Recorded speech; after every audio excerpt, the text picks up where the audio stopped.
Scott Mendelson, he did an article in Forbes today, which says that Suicide Squad is now leggier than Captain America Civil War. That's just the way it is. It's leggier than Captain America Civil War. That's a fact.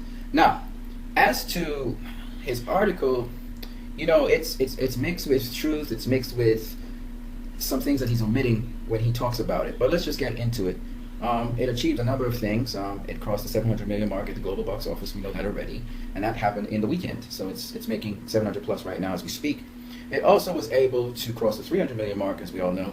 That was a little earlier on, and just now it'll be on its way to crossing the 400 million mark international. So those are all nice achievements. But he also talked about it being Will Smith's biggest domestic hit ever. Okay, so Will Smith really did well to pick Suicide Squad as the movie instead of Independence Day. I noticed that Scott Mendelson, he always couches the way how he does his analysis in a very negative way. So even though Suicide Squad surpassed Captain America Civil War, he starts to talk about box office flops, that it was leggier than. And he's talking about it's a lot leggier than Fantastic Four, Hulk, Green Lantern. And I think to myself, why are you mentioning box office flops in this statement? My point being this. He continues to lump this film with losers, and I think it's because he's trying to still take off that success. He feels that egg in his face. He's talking about all his predictions and blah, blah, blah. No, actually, Scott Mendelson, you wanted this film to fail, and that's the truth of the matter. It didn't happen, but you talked about the best case scenario and the worst case scenario. He attributed this movie, its success, to it being positioned as the last box office movie of the summer.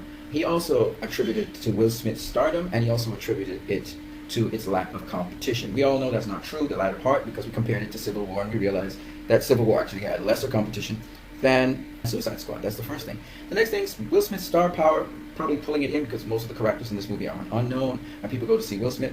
Okay, you may have a point there, but Will Smith was also in After Earth, and that flopped, so I don't think that's enough to help this movie do as it did in the box office, especially after 67% drop.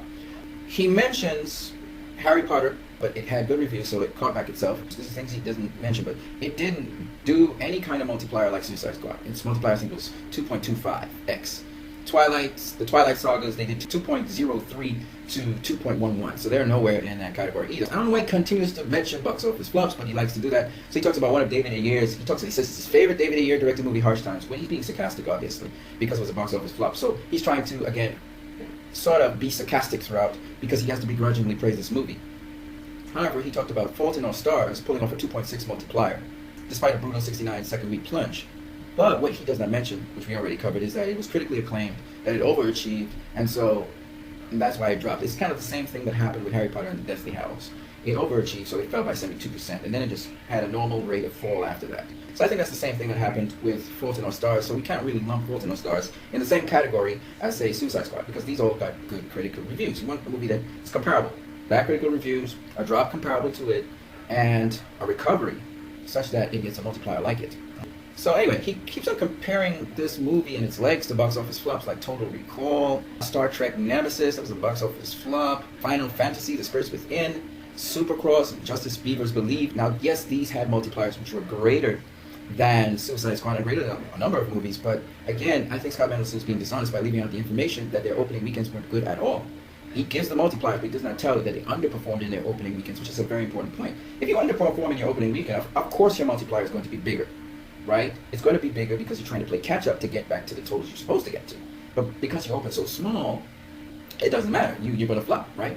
So when movies underperform, their multipliers can get inflated. And I think this is something that Scott Mendelson was not talking about. So he's talking about, these have 3x multipliers, and 2.33 multipliers, and 2.8 multipliers. But these are all movies that flop. You have to look at movies that didn't flop, and then look at their multipliers.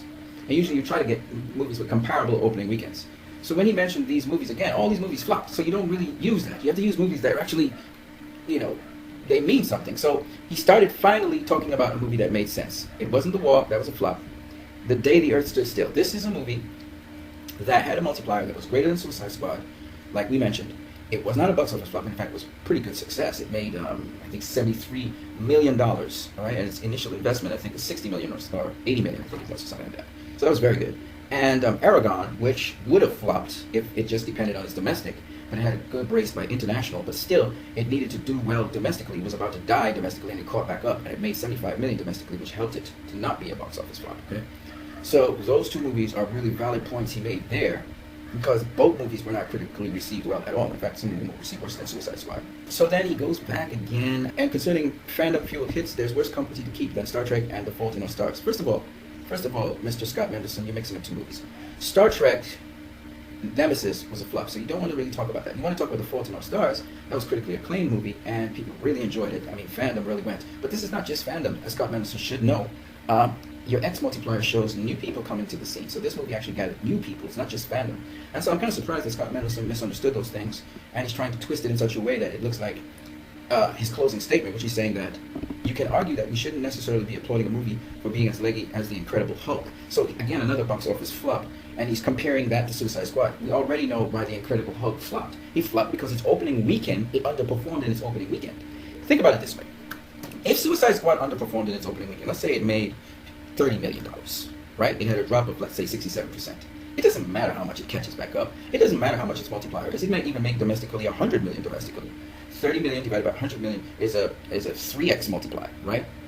But because it underperformed at the box office, it doesn't matter that it had a 3x multiplier. See what I'm saying? And that's the case that Scott Mendelson is saying. He's saying, oh, The Incredible Hulk, it had, I think, a 2.4x multiplier. But it doesn't really matter because at the end of the day, it underperformed when it opened in its opening weekend and in its opening week. So you have to bear those things in mind. And you have to bear in mind the week box office grosses as well. You can't just bear in mind only the weekend box office grosses.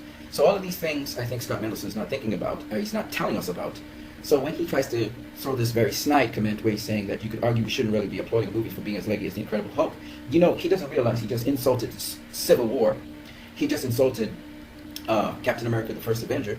He just insulted the Winter Soldier. He just insulted Iron Man and Iron Man 2 because they also are less leggy than The Incredible Hulk. If you're going to look at it in a very unbalanced playing field where a movie is underperforming, it's trying to catch back up, and you're going to say because of that it had better legs than a movie that actually succeeded, that's kind of stupid, okay? You have to look at it in the context. Did this movie, first of all, did it make its money and some? That's what you need to know. And so then you can start comparing movies, and I think that's what he did wrong here. So his snide comment shows, again, his bias against the film, that he did not like this film, and I thought that was very sad.